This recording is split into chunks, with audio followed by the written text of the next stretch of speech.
जय हिंद दोस्तों। आप सभी प्यारे भाइयों को नमस्कार। साथियों, एक बार फिर से आपका स्वागत है यूट्यूब चैनल मैथ करियर में। साथियों, आज के इस वीडियो में हम सिंप्लीफिकेशन या सरलीकरण के कुछ इंपॉर्टेंट क्वेश्चंस को हल करेंगे। साथियों, अगर आप चैनल में नए जुड़े हैं तो प्लीज चैनल को सब्सक्राइब जरूर करें। तो आइए साथियों, वीडियो को शुरू करते हैं और देखते हैं आज का पहला सवाल। तो मेरे प्यारे भाइयों, यहाँ पर जो पहला सवाल है वो क्या है?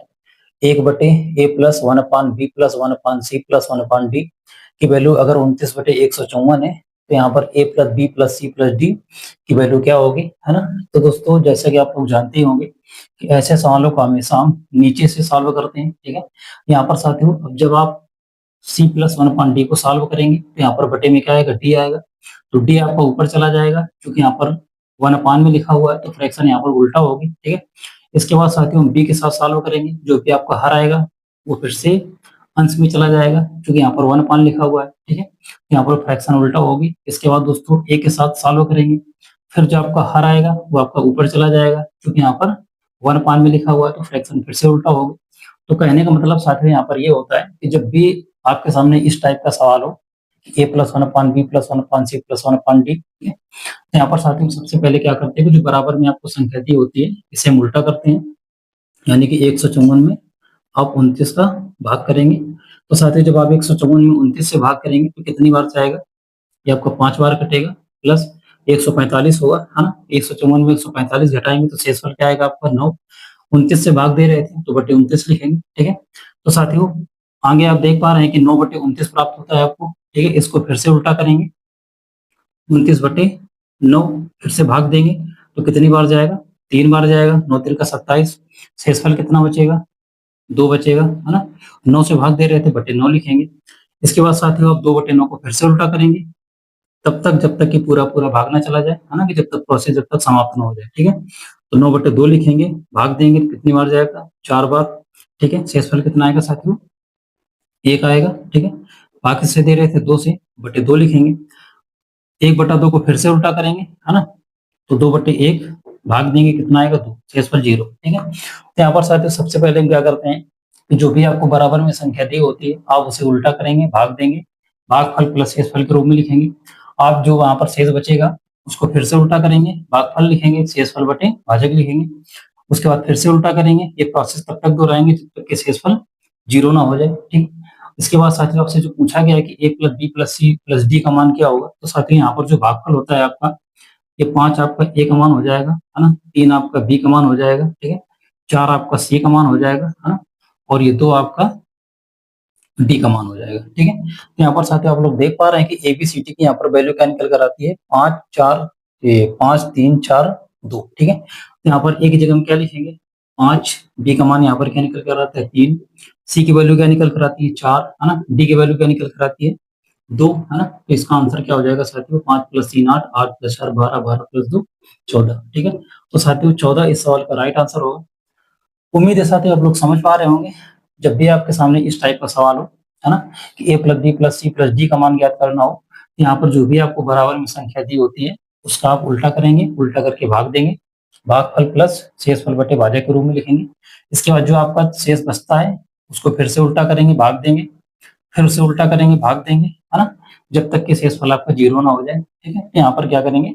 जो भागफल होता है आपका 5 3 4 2, ये आपका ए बी सी डी के मान होते हैं, ठीक है। इन सभी मानों को हम यहाँ पर रखेंगे a+b+c+d में। तो यहाँ पर क्या आएगा? 5 + 3 + 4 + 2 बराबर 14। तो 14 इस सवाल का राइट आंसर होगा, ठीक है। आइए देखते हैं अगला सवाल।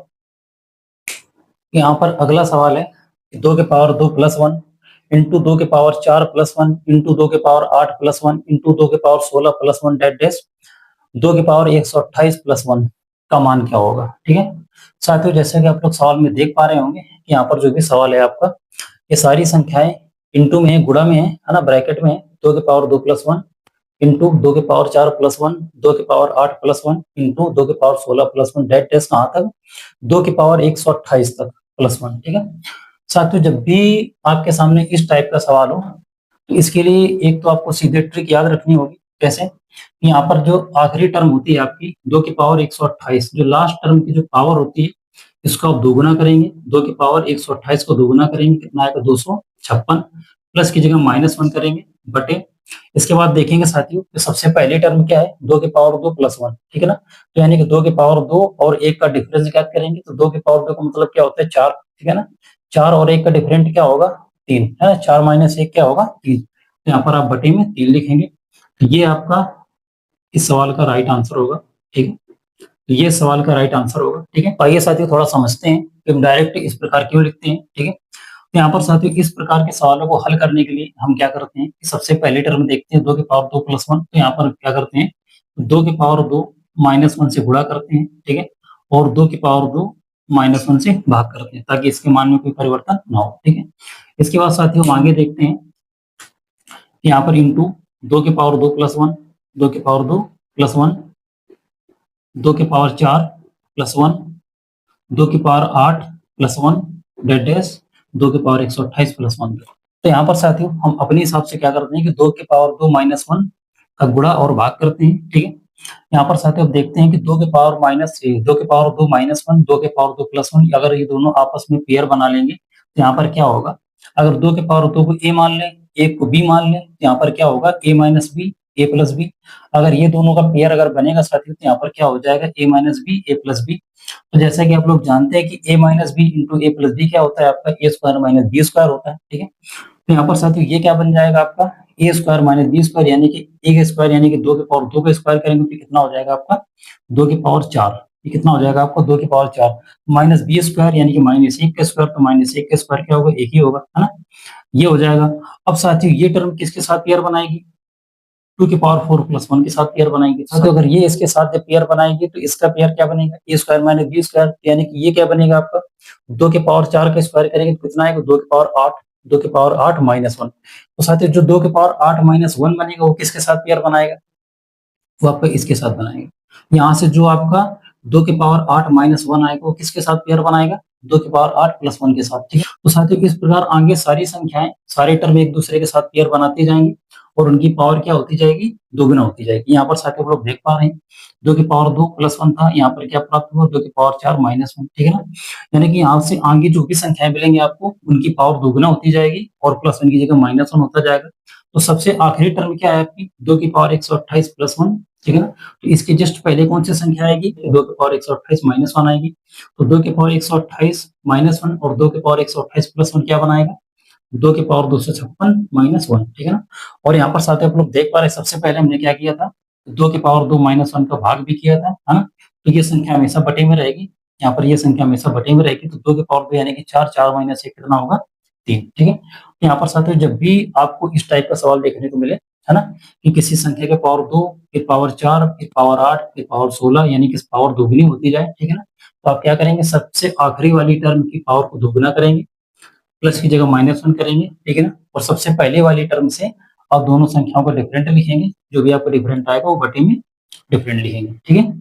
उम्मीद है साथियों आप लोग समझ पाए होंगे। चलिए देखते हैं अगला सवाल, है ना। यहाँ पर जो चौथा सवाल है वो यहाँ पर क्या है कि x square minus 9 into 9x square minus 1 upon x minus 1/3 into 1 minus x upon 3 into 9 upon x plus 1/3 into 1 plus x upon 3, ठीक है ना। इसकी वैल्यू ज्ञात कीजिए, इसका मान ज्ञात करना है, ठीक है ना। तो साथियों जब भी आपके सामने इस टाइप का सवाल हो, है ना, तो दोस्तों इस सवाल को जब हम एक्स के साथ सॉल्व करना स्टार्ट करते हैं तो ये प्रोसेस थोड़ा सा आपका टाइम टेकिंग होता है, ठीक है। इस मेथड में आपको थोड़ा सा समय वेस्ट होता है, ठीक है। तो साथियों जब भी आपके सामने इस टाइप का सवाल हो, ठीक है ना, तो इस सवाल के लिए आप हमेशा थोड़ा सा ऑप्शन का सहारा लें, जिससे कि सवाल को थोड़ा आसान किया जा सके, सवाल को थोड़ा कम समय में सॉल्व किया जा सके, ठीक है ना। तो साथियों जब भी आप ऑप्शन की ओर देखेंगे तो किसी भी ऑप्शन में आपको एक्स दिखाई नहीं देगा, किसी भी ऑप्शन में आपको एक्स दिखाई नहीं दे रहा होगा। तो इस कंडीशन में साथियों क्या करते हैं दिखाई नहीं देगा, किसी भी ऑप्शन में आपको एक्स दिखाई नहीं दे रहा होगा। तो इस कंडीशन में साथियों क्या करते हैं कि हम एक्स की जगह में एक्स का कोई छोटा से छोटा मान ले सकते हैं, एक्स की जगह में वैल्यू पुटिंग कर सकते हैं, एक्स का कोई छोटा से छोटा मान ले सकते हैं 0 या 1, ठीक है ना।